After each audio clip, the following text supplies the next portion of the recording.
എല്ലാ സഹോദരങ്ങൾക്കും നമ്മുടെ യൂട്യൂബ് ചാനലിലേക്ക് സ്വാഗതം. അപ്പോൾ എന്താണെന്ന് വെച്ചാൽ നമ്മുടെ മറുനാടൻ മലയാളി എന്ന യൂട്യൂബ് ചാനലിലെ റിപ്പോർട്ടറായ പീയൂഷ് നമ്മുടെ മരണപ്പെട്ടു പോയ ജിഷയുടെ അമ്മയെ ഇൻ്റർവ്യൂ എടുത്തിട്ടുണ്ടായിരുന്നു. അപ്പോൾ അതിൻ്റെ കുറച്ച് ഭാഗങ്ങൾ ഞാൻ ഒരു വീഡിയോ ആയിട്ട് ചെയ്തിട്ടുണ്ടായിരുന്നു. പിന്നീട് ഞാൻ പറയാനായിട്ട് മാറ്റിവെച്ച ഒരു സംഭവം എന്ന് വെച്ചാൽ, ഈ അമ്മ എന്ന് പറഞ്ഞാൽ വീഡിയോയിൽ സ്റ്റാർട്ടിങ് തൊട്ടേ അവരുടെ മകളെ പറ്റിയിട്ടും ജീവിത സാഹചര്യങ്ങളെയൊക്കെ പറ്റിയിട്ട് പറഞ്ഞിട്ട് വല്ലാതെ ഇമോഷണൽ ആവുന്നുണ്ടായിരുന്നു, വല്ലാതെ വേദനിക്കുന്നുണ്ടായിരുന്നു. കാരണം എന്താണെന്ന് വെച്ചാൽ പിന്നെ ഇവർക്ക് സർക്കാർ വെച്ചു കൊടുത്ത വീടൊക്കെ മൂത്ത മകൾക്ക് ഒഴിഞ്ഞു കൊടുത്തിട്ട് അവർ ഈ പറയുന്ന പോലെ മറൈൻ ഡ്രൈവിൽ, അതായത് ടൂറിസ്റ്റ് കേന്ദ്രത്തിൽ പുറത്താണ്, തെരുവിൽ കിടക്കുന്നത് പോലെയാണ്. പക്ഷേ ആ അമ്മ തെരുവിലാണെന്ന് സമ്മതിച്ച് തരുന്നില്ല എന്നുള്ളതേ ഉള്ളൂ. അപ്പോൾ അവർ പുറത്താണ് കിടക്കുന്നത്. 2-3 നായ്ക്കളുണ്ട് അവർക്ക് കൂട്ടായിട്ട്.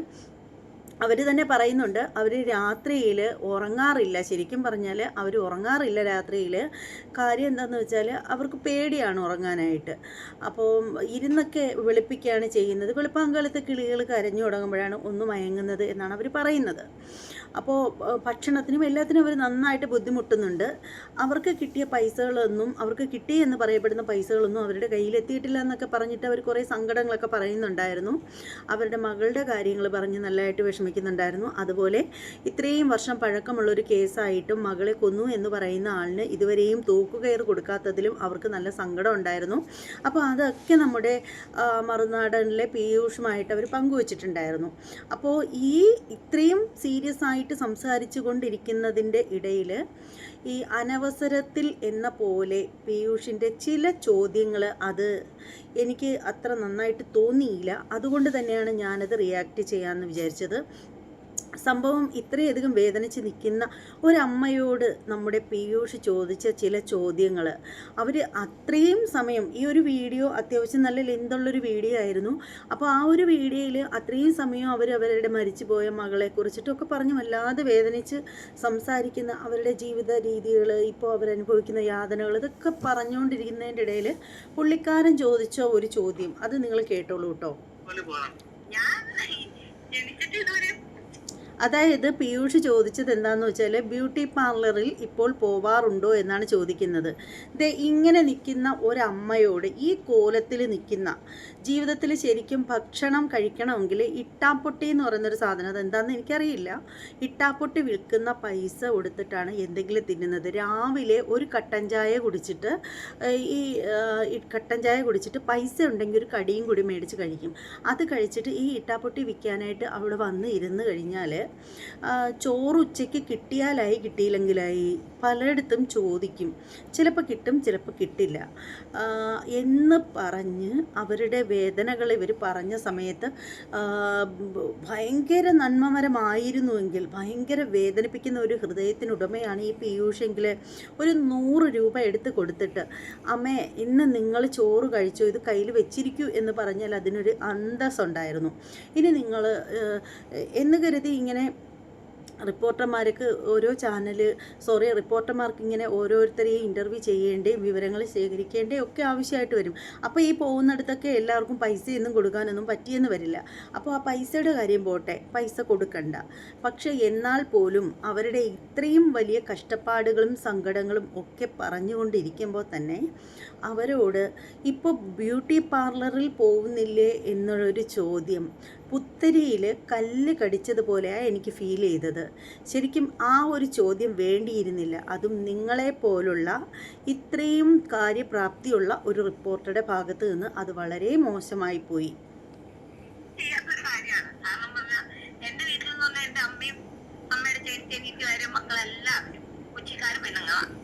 അതൊക്കെ കാണാൻ എല്ലാം നല്ല ഭംഗിയുള്ള പെണ്ണുങ്ങളാണ്. കാരണം അവരൊക്കെ ഫോട്ടോ ഒക്കെ എപ്പോഴും എല്ലാവരും കാണാം. അമ്മയുടെ അമ്മ വയസ്സായി, ഇവിടെ വരെയൊക്കെ മുടിയാണ് വയസ്സായ അമ്മയുടെ അനിയത്തിമാര്, അവരെ കുട്ടികൾക്ക് കാണാനെല്ലാം നല്ല പെണ്ണാന്നോണങ്ങളൊന്നും ഞാൻ നോണ പറഞ്ഞതല്ല, അത് സത്യമുള്ള കാര്യമാണ്.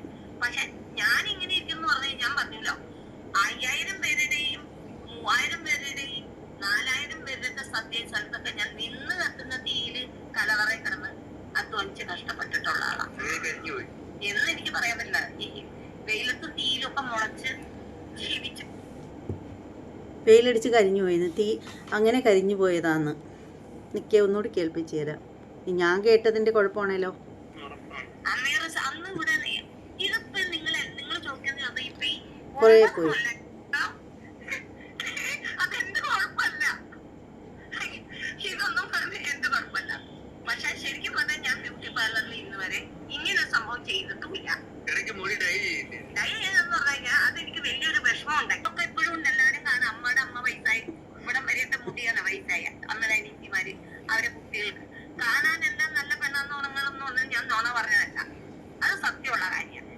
പക്ഷെ ഞാൻ ഇങ്ങനെ ഇരിക്കുന്നു പറഞ്ഞാൽ ഞാൻ പറഞ്ഞല്ലോ, 5000 പേരുടെയും 3000 പേരുടെയും 4000 പേരുടെ സദ്യ സ്ഥലത്തൊക്കെ ഞാൻ നിന്ന് കത്തുന്ന തീയില് കലവറയിൽ കിടന്ന് അധ്വാനിച്ച് കഷ്ടപ്പെട്ടിട്ടുള്ള ആളാണ് എന്ന് എനിക്ക് പറയാൻ പറ്റില്ല. അങ്ങനെ കരിഞ്ഞു പോയിന്ന് അവരോട് ചോദിക്കുന്നു. എന്തുവാടോ പീയൂഷ ഈ ചോദിക്കുന്നത്? താങ്കളും അത്യാവശ്യം നല്ല കാര്യമുരാന്നും പറഞ്ഞിരിക്കുന്ന ഒരാളാണ്, പിന്നെ എന്തിനാ ഈ അമ്മയോട് ഇങ്ങനെ ചോദിക്കുന്നത്? മനുഷ്യരായാലും കറുത്തും വെളുത്തും ഒക്കെ ഇരിക്കുള്ളൂ, ഇഷ്ടം തന്നെ. വെയിലത്തും തീയിലൊക്കെ മുളച്ച് ജീവിച്ചൊരു വ്യക്തിയാന്ന് പറയാം ഞാൻ. നമ്മള് ദേശപ്പുറത്തൊന്നും ഇരുന്ന് ജീവിച്ച് സുഖിച്ച് ചേർന്ന് ഇപ്പൊ ഞാൻ ഇപ്പൊ ചെറിയ പനിയൊക്കെ ആയിട്ട് കുളിച്ച് മുഖത്തോണ്ട് മുഷിഞ്ഞൊക്കെ ഇരിക്കുന്നുണ്ട്. ഇനിയിപ്പോ ഞാനൊന്ന് കുളിച്ച് നല്ല എനിക്ക് ചേർന്നത് ഇഷ്ടമുള്ള ഒരു ഡ്രസ്സ് കൊടുക്കുമ്പോ ആ കളർ ചിലപ്പോ എന്റെ ശരീരത്തിൽ ചേർന്ന ഒരു കളർ സാരിയാണ് ഞാൻ എടുക്കാറ്. അപ്പൊ ആ സാരി എനിക്ക് കൊടുക്കുമ്പോ എന്നെ കാണാം, അതെന്ത് കുഴപ്പമില്ല, ഇതൊന്നും പറഞ്ഞ് എന്ത് കുഴപ്പമില്ല. പക്ഷെ ശരിക്കും പറഞ്ഞാൽ ഞാൻ സത്യം പറഞ്ഞാൽ കഷ്ടമുണ്ട് കേട്ടോ. ആ ഒരു അമ്മയ്ക്ക് അവരെ ഇൻസൾട്ട് ചെയ്യുന്നതാണെന്ന് പോലും മനസ്സിലാവാതെയാണ് അവർ ചിരിച്ച് കളിച്ച് മറുപടി പറയുന്നത്. എന്തിനാടോ താനൊക്കെ അവരെ ഇങ്ങനെ കോമാളികളാക്കുന്നത്? തൻ്റെ ഒന്നും പോക്കറ്റിൽ നിന്ന് 10 പൈസ താനൊന്നും ഇതുപോലെയുള്ള അവർക്കൊന്നും എടുത്ത് കൊടുക്കുന്നില്ലല്ലോ, താനൊന്നും കൊടുക്കുന്നില്ലല്ലോ 1 രൂപ പോലും. പിന്നെ എന്തിനാടോ ഇങ്ങനെയുള്ള ഒരു മകള് മരിച്ചതിൻ്റെ സങ്കടം ഇപ്പോഴും അവർക്ക് മാറിയിട്ടില്ല. അത് അങ്ങനെ ആ ഒരു വേദന എത്രത്തോളം ഉണ്ടെന്ന് മനസ്സിലാവണമെന്നുണ്ടെങ്കിൽ അവനവൻ്റെ ജീവിതത്തിൽ സംഭവിക്കണം. അവർക്ക് പൈസ കിട്ടിയ സമയത്ത് നമ്മൾ കേട്ടിട്ടില്ലേ, അല്പന അർത്ഥം കിട്ടിയ അർദ്ധരാത്രിക്ക് കുട പിടിക്കുമെന്ന്. 10ൻ്റെ പൈസ ഒരുമിച്ച് കാണാത്ത ആളുകളുടെ കയ്യിൽ ലക്ഷങ്ങൾ വന്നു ചേർന്നപ്പോൾ അവർക്കത് എങ്ങനെയൊക്കെ ചിലവാക്കണം എന്ന് അവർക്ക് അറിയില്ലായിരുന്നു. പിന്നെ അവർ ബ്യൂട്ടി പാർലറിൽ പോയ കാര്യം അത് അവർ ഒരുപാട് വീഡിയോകളിൽ പറയുന്നുണ്ട്. ഒരുപാട് ആ ഒരു സമയത്തുള്ള വീഡിയോകളൊക്കെ നിങ്ങൾക്ക് ചെക്ക് ചെയ്ത് നോക്കിയാൽ മനസ്സിലാവും. ശരിക്കും അവർ ബ്യൂട്ടി പാർലറിൽ ഇങ്ങനെ മുടി കട്ട് ചെയ്യാനും മേക്കപ്പ് ഇടാനും വേണ്ടിയിട്ട് പോയതല്ല. ഇപ്പോൾ ഈ പറയുന്ന ബ്യൂട്ടി പാർലറിൻ്റെ അടുത്താണ് ഇവർക്കുള്ള ഡ്രസ്സൊക്കെ ഇവർ തയ്പ്പിക്കാനൊക്കെ ആയിട്ട് കൊടുക്കുന്നത്. അങ്ങനെ അവർ പോയ സമയത്തിന് ആരോ അവരെ വിളിച്ച് അവിടെ കൊണ്ടുപോയിട്ട് ഈ മുടി കട്ട് ചെയ്യുന്ന ആരെയൊക്കെ പറഞ്ഞപ്പോൾ വേണ്ട എന്നിവർ പറഞ്ഞവർക്ക് കുഴപ്പമില്ലേ ചേച്ചി, നല്ലതാണെന്നൊക്കെ പറഞ്ഞിട്ട് നിർബന്ധിച്ച് ഇവരുടെ മുടിയും കട്ട് ചെയ്ത് പിരിയും ത്രെഡ് ചെയ്ത് ആ ഒരു രീതിയിൽ ആ ഒരു സമയത്ത് അവരെ ആക്കിയതാണ് മറ്റുള്ളവർ. ശരിക്കും ഒരാളോട് എതിർത്ത് പറ്റില്ല എന്ന് പറയാനുള്ള അത്രയും ഗട്സ് ഇവർക്ക് ഇല്ലാതെ പോയി. അപ്പോൾ അവരെ നിർബന്ധിച്ചപ്പോൾ അവരതിന് ഇരുന്ന് കൊടുത്തു, അത്രയേ ഉള്ളൂ. അതിൻ്റെ പേരിൽ നമ്മളെല്ലാവരും അവരെ ഒരുപാട് അധിക്ഷേപിച്ചിട്ടുണ്ട്. ആ ഒരു സമയത്ത് ഞാൻ ഉൾപ്പെടെയുള്ളവർ അധിക്ഷേപിച്ചിട്ടുണ്ട്, അതൊക്കെ കറക്റ്റാണ്. പക്ഷേ ഇപ്പോൾ ഈ ഒരു സാഹചര്യത്തിൽ കഴിക്കാൻ ഭക്ഷണമോ കിടക്കാൻ കൂരയോ ഒന്നുമില്ലാതെ അവരിങ്ങനെ കഷ്ടപ്പെടുന്ന ഈ ഒരു സാഹചര്യത്തിൽ അവരുടെ മകള് മരിച്ച ആ ഒരു കാര്യത്തിൽ വേദനിക്കുന്ന ആ ഒരു സമയത്ത് നിങ്ങളുടെ കൂടെയല്ലേ അവർ പറഞ്ഞത് എൻ്റെ മകളെ കൊല ചെയ്തവൻ ഇന്നും സുഖമായിട്ട് ജീവിക്കുന്നു, അവനെ തൂക്കിക്കൊല്ലുന്നില്ല എന്നുള്ള സങ്കടം പറഞ്ഞിട്ടുണ്ടായിരുന്നു അമ്മ. അവർ പറഞ്ഞു, അടച്ചുറപ്പുള്ള വീടിനകത്ത് കിടക്കുന്നതിനേക്കാളും പുറത്ത് കിടക്കുമ്പോൾ എനിക്ക് മനസ്സിന് സമാധാനം കിട്ടും, കാരണം എൻ്റെ മകളുടെ ആത്മാവ് പുറത്തല്ലേ ഉള്ളത് എന്ന് ആ അമ്മ പറയുന്നുണ്ടായിരുന്നു. അതുപോലെ തന്നെ ആ അമ്മ താങ്കളുടെ കൂടെയാണ് പറഞ്ഞത്. പിന്നെ മറ്റൊരു മകളുള്ളത്, ആ മകളുടെ കൂടെ ഇവർക്ക് ജീവിക്കാൻ പറ്റില്ല, കാരണം ആ മകൾക്ക് പെട്ടെന്ന് ദേഷ്യം വന്ന ആരെയും വലിച്ചിട്ടടിക്കുന്ന ഒരു സ്വഭാവമാണ്. പിന്നെ എൻ്റെ മകളായതുകൊണ്ട് ഞാൻ അവളെ കുറ്റം പറയുന്നതൊന്നും ശരിയല്ലല്ലോ, അവൾ മോശം കുട്ടിയൊന്നുമല്ല, നല്ലൊരു കുട്ടിയാണ്, ചെന്ന് നിന്നാൽ എന്നെ നോക്കും, പക്ഷെ ഞാൻ അങ്ങോട്ട് പോകുന്നില്ല, 2 കൈകൾ കൊട്ടിയാലല്ലേ ശബ്ദം കേൾക്കുള്ളൂ എന്നവർ പറയുന്നുണ്ട്.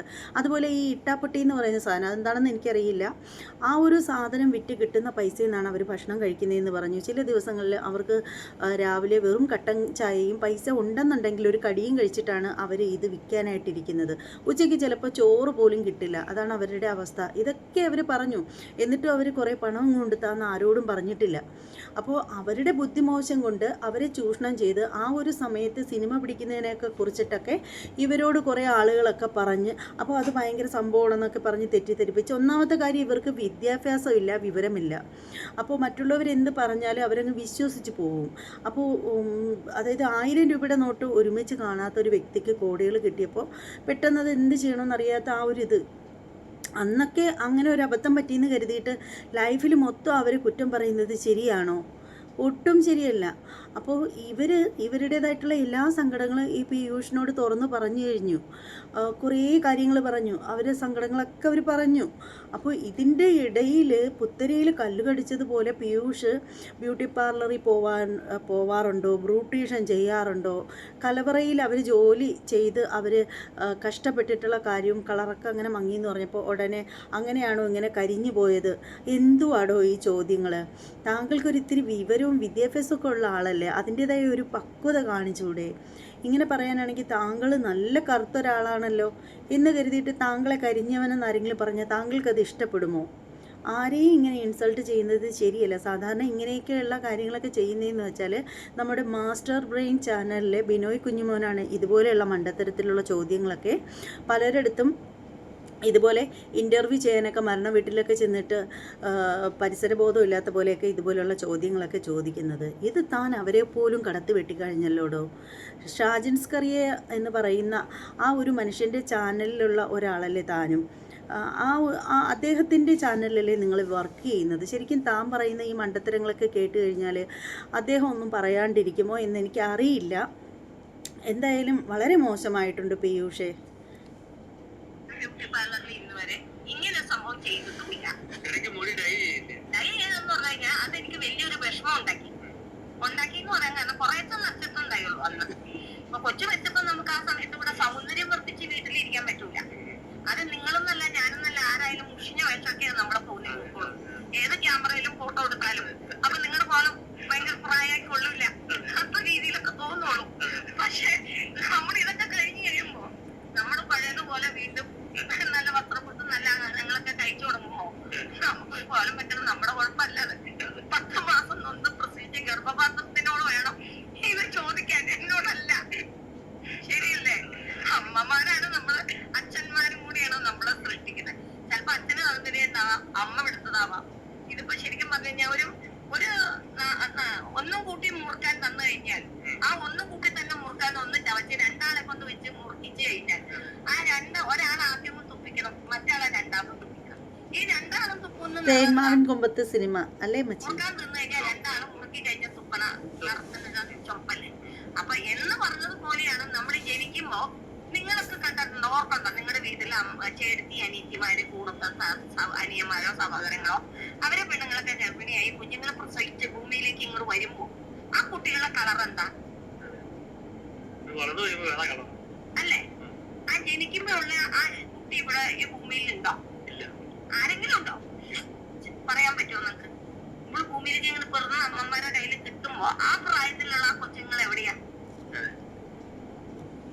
ഇവരുദ്ദേശിച്ചത് എന്താണെന്ന് വെച്ചാൽ വേറൊന്നുമല്ല, നമ്മൾ പ്രസവിച്ച് ഒരു കുഞ്ഞിനെ കയ്യിൽ കിട്ടുമ്പോഴുള്ള ആ കുഞ്ഞല്ല, കുറച്ച് നാളുകൾ കഴിയുമ്പോൾ ആ കുഞ്ഞിൻ്റെ വളർച്ചകളുടെ ഘട്ടങ്ങൾ ഇങ്ങനെ മാറിക്കൊണ്ടിരിക്കുന്നതനുസരിച്ച് ആ കുട്ടിക്ക് രൂപമാറ്റവും സംഭവിക്കും. അതായത് പ്രസവിച്ച് കൊണ്ടുവന്ന് കയ്യിൽ കൊടുക്കുന്ന കുഞ്ഞായിരിക്കില്ല 28-ന് ചരട് കെട്ടുന്ന സമയത്ത് കയ്യിലിരിക്കുന്നത്. എന്ന് വെച്ചാൽ ഈ രൂപമാറ്റമാണ്. അത് കഴിഞ്ഞ് ഒരു 6 മാസം ആകുമ്പോൾ ആ കുട്ടിക്ക് രൂപം കുറേ കൂടി മാറും. ഒരു വയസ്സാകുമ്പോൾ ആ കുട്ടിയുടെ രൂപം മാറും. അങ്ങനെ പല ഘട്ടങ്ങളിലായിട്ട് ഒരുപാട് രൂപമാറ്റം സംഭവിക്കും ഒരു കുട്ടിക്ക്. ശരിക്കും പറഞ്ഞാൽ ഇവർ പറഞ്ഞതുണ്ടല്ലോ, വളരെ കറക്റ്റ് കാര്യമാണ്. നമ്മൾ പോലും ചിന്തിച്ചില്ല ഈ ഒരു കാര്യം. അത്രയ്ക്ക് മനോഹരമായിട്ടാണ് ഇവർ സംസാരിച്ചത്. എന്തായാലും പീയൂഷ് ഇവരെ ഇൻസൾട്ട് ചെയ്തത് എനിക്ക് തീരെ ഇഷ്ടമായില്ല.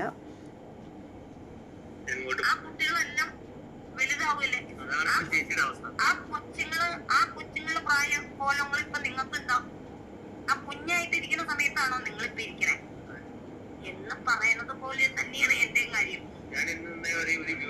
പോയിട്ടില്ല. അപ്പൊ എനിക്കൊരു കേസ് കാര്യമുണ്ട്. ഞാൻ ബ്യൂട്ടി പാർലറിൽ പോകാത്തതിന്റെ കാരണം എന്ന് വെച്ചാൽ അവര് പല തവണ എനിക്ക് അപ്പോഴൊക്കെ സംശയം തോന്നിയിട്ടുണ്ട് അവരെ. ബ്യൂട്ടീഷ്യൻ ചേച്ചി ഇങ്ങനെ എന്നോട് പറയുള്ളൂ. ഞാൻ ഇരുന്ന് ഇങ്ങനെ വർത്താനം പറയും. ഒരു സ്പെല്ലിംഗ് വ്യത്യാസമൊക്കെ ഉണ്ടാവും. നമ്മള് പഴയ പണ്ടത്തെ വിദ്യാഭ്യാസക്കാരാ. അപ്പൊ അതുകൊണ്ട് ഇങ്ങനെ പറഞ്ഞിരുന്നു കഴിഞ്ഞപ്പോ പല തവണ പെണ്ണുങ്ങൾ എന്നോട് പറയാൻ തുടങ്ങിയപ്പോ എനിക്കൊരു സംശയം ഉണ്ടായി. കൊച്ചു മരിച്ചിട്ട് കുറച്ച് നാളായോ, ഇനി എനിക്ക് ചെളിവാഴ്ത്തേക്കാനുള്ള എന്തോ ഒരു പരിപാടി ഒരുക്കുന്നുണ്ടെന്നോ അപ്പൊ പള്ളി ചെല്ലുകയും ചെയ്തു. കാരണം എന്റെ മനസ്സിൽ തോന്നുന്നത് എനിക്കത് കറക്റ്റ് ആവാറുണ്ട്. ഒന്നാമത്തെ എനിക്ക് ദൈവവിശ്വാസം കൂടുതലുള്ള ആളാണ്. ഇരിക്കുമ്പോഴും കിടക്കുമ്പോഴും ഉണങ്ങുമ്പോഴും എന്റെ മോളായാലും 1 തൊട്ട് 5 വരെ പള്ളിവക സ്കൂളിൽ പഠിച്ച വീട്ടിൽ പൂജാ വിളക്കും നിലവിളക്കും ഒക്കെ കത്തി. അപ്പോൾ എന്തായാലും പീയൂഷ് പറഞ്ഞത് വളരെ മോശമായിപ്പോയി. എനിക്കതെന്തോ ഉൾക്കൊള്ളാൻ പറ്റുന്നില്ല. അങ്ങനെയൊന്നും ഒരിക്കലും പറയാൻ പാടില്ല. നിങ്ങളെപ്പോലുള്ള അത്യാവശ്യം വിവരം ഉണ്ടെന്ന് എനിക്കിപ്പം തോന്നുന്നില്ല. പക്ഷേ വിദ്യാഭ്യാസമുള്ള ഒരാൾ പറയാൻ പറ്റിയ വാക്കുകളല്ല. അവരുടെ ആ ഒരു അവസ്ഥ നിങ്ങൾ അറിയണമായിരുന്നു. അവർ അത്രയും നേരം നിങ്ങളുടെ അടുത്ത് വളരെയധികം സങ്കടപ്പെട്ട് സംസാരിച്ചുകൊണ്ടിരുന്നതാണ്. പെട്ടെന്ന് തന്നെ നിങ്ങൾ അവരോട് ഇങ്ങനെ ചോദിച്ചത് വളരെ മോശമായിപ്പോയി. ഒരു പെറ്റ വയറിൻ്റെ വേദന എന്താണെന്ന് ഒരുപക്ഷെ നിങ്ങൾക്ക് അറിയില്ലായിരിക്കാം. ഒരുപക്ഷെ ആ ഒരു കാശ് കിട്ടിയ സമയത്തൊക്കെ അവർ കുറച്ച് അധികം ആ ഒരു ജ്വാളയായിട്ട് നടന്നിരിക്കാം. പക്ഷേ എന്ന് കരുതിയിട്ട് അവർ ഒരു അമ്മയാണ്. ശരിക്കും ഒരു ഒറ്റപ്പെടൽ ഫീൽ ചെയ്യുന്ന സമയത്തായിരിക്കും അവർ എല്ലാത്തിനെക്കുറിച്ചും പുറകിലോട്ട് ചിന്തിക്കുന്നത്. ശരിക്കും ഇപ്പോഴുള്ള അവരുടെ ലൈഫെന്ന് പറഞ്ഞാൽ ശരിക്കും ഉറങ്ങാൻ പോലും പറ്റാത്ത ഒരു അവസ്ഥയാണ് അവർക്ക്. അവരിരുന്നൊക്കെ നേരം വെളുപ്പിക്കുകയാണ് ചെയ്യുന്നത്. അപ്പോൾ ആ ഒരു സാഹചര്യത്തിൽ അവർ നേരം വെളുക്കുന്നതുവരെ അവർക്ക് മറ്റു പുരുഷന്മാരുടെ ഉപദ്രവം ഉണ്ടാവുമോ? പബ്ലിക്കായിട്ടുള്ളൊരു സ്ഥലമാണല്ലോ. അപ്പോൾ ആ ഒരു പേടി കൊണ്ട് അങ്ങോട്ടും ഇങ്ങോട്ടും മാറിയും തിരിഞ്ഞും ഒക്കെ പോയി ഇരുന്ന് നേരം വെളുപ്പിക്കുന്നു. വെളുപ്പാങ്കാലത്ത് ഇച്ചിരി മയങ്ങുന്നു. അപ്പോൾ ആ ഒരു സമയത്ത് അവരുടെ ചിന്തകളിൽ എപ്പോഴും വന്നുകൊണ്ടിരിക്കുന്നത് അവരുടെ മകളുടെ മുഖമാണ്. അത് അവർക്ക് ഒരിക്കലും മറക്കാൻ പറ്റുന്ന രീതിയല്ല. ശരിക്കും അവർക്ക് ഉറക്കം കൂടി ഇല്ലാതെ അവരിങ്ങനെ ഇരിക്കുമ്പോൾ അവരുടെ ആ ഒരു മകളെക്കുറ്റി ചിന്തിച്ചാണ് അവരിയ്ക്കുന്നത്. ഇനി എനിക്ക് പറയാനുള്ളതെന്ന് പറഞ്ഞാൽ, ഞാൻ ഈ പറയുന്ന കാര്യങ്ങൾ നമ്മുടെ സ്ത്രീകൾക്ക് ഒരുപാട് പരിഗണനകളൊക്കെ കൊടുക്കുന്നുണ്ടെന്നൊക്കെ പറയുന്നുണ്ട്. പക്ഷേ അങ്ങനെ ആരെങ്കിലുമൊക്കെ ഉണ്ടെങ്കിൽ, നമ്മുടെ സ്ത്രീകൾക്ക് വേണ്ടി പ്രവർത്തിക്കുന്ന ആളുകളൊക്കെ ഇത് കേൾക്കുന്നുണ്ടെങ്കിൽ ദയവ് ചെയ്ത് ഇവർ ഇങ്ങനെ കിടന്ന് വെയിലും മഞ്ഞും മഴയും ഒക്കെ കൊണ്ട് ഇങ്ങനെ കിടക്കേണ്ട ആവശ്യമില്ലല്ലോ. സ്ത്രീകളെ ഈ എന്താണ് അതിന് പറയുന്നൊരു പേരുണ്ടല്ലോ, ഈ സ്ത്രീകളെയൊക്കെ വീടും കൂടുമൊന്നും ഇല്ലാത്തവരെ പുനരധിവസിപ്പിക്കുന്ന സ്ഥലങ്ങളൊക്കെ ഉണ്ടല്ലോ. അത്തരത്തിലുള്ള സ്ഥാപനങ്ങളിൽ കൊണ്ടാക്കുക. അവരെ താമസിപ്പിക്കാനുള്ള ഒരു സൗകര്യം ഉണ്ടാക്കി കൊടുക്കുക. അതായത് ഞാൻ പറഞ്ഞു വന്നത് എന്താണെന്ന് വെച്ചാൽ, ആരോരുമില്ലാത്തവരെയൊക്കെ സംരക്ഷിക്കുന്ന അഗതി മന്ദിരങ്ങളൊക്കെ ഉണ്ടല്ലോ. അവിടെ എവിടെയെങ്കിലും ഇവരെ ഒന്ന് കൊണ്ടെത്തിക്കാൻ സാധിക്കുകയാണെങ്കിൽ അവിടെ ഇവർക്ക് സമയാസമയത്ത് ഭക്ഷണവും കാര്യങ്ങളും ഒക്കെ കിട്ടും. അവർക്ക് അങ്ങനെയെങ്കിലും അവരോട് ഒരു കരുണ കാണിക്കാൻ എല്ലാവരും മനസ്സുണ്ടാവണമെന്നാണ് എനിക്ക് പറയാനുള്ളത്. ഈ വീഡിയോയെക്കുറിച്ചിട്ടുള്ള നിങ്ങളുടെ അഭിപ്രായങ്ങളൊക്കെ നിങ്ങൾ കമൻറ്റ് ചെയ്തേക്കുക. അതുപോലെ നമ്മുടെ ചാനൽ ഇതുവരെയും സബ്സ്ക്രൈബ് ചെയ്യാതെയുള്ള സഹോദരങ്ങളൊക്കെ ഉണ്ടെങ്കിൽ ഒന്ന് ചെയ്തോളൂ. അതോടൊപ്പം തന്നെ ബെല്ലൈക്കൺ കൂടി ഒന്ന് പ്രസ് ചെയ്യാൻ മറക്കരുത്. ഇനി മറ്റൊരു വീഡിയോയുമായിട്ട് വരാം. അതുവരെ എൻ്റെ എല്ലാ സഹോദരങ്ങൾക്കും നന്ദി, നമസ്തേ.